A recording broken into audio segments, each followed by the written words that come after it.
One of the big questions that companies are struggling with these days is how to use social media themselves.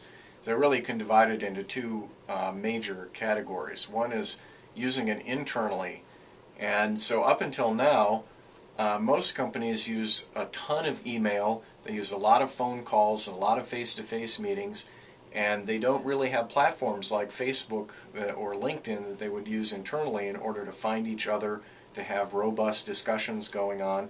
They usually use something called SharePoint from Microsoft, which is really much more limited in its capabilities compared to something like Facebook. So right now companies are struggling to understand that.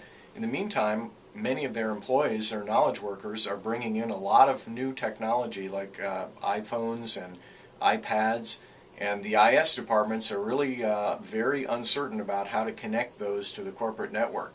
So there's a tremendous amount of growth and innovation that has to take place for companies using social media internally.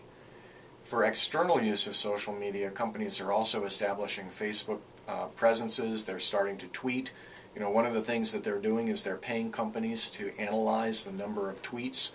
So, for example, if they find that someone is tweeting about bad customer service, they might instantaneously try to respond to that by giving that person a call or sending that person an email, try to rectify that, because they realize that in the social media world, time is of the essence. Things can unfold in a matter of minutes or hours, and the amount of bad publicity that a company can get from one thing can be a tremendous disadvantage in the marketplace.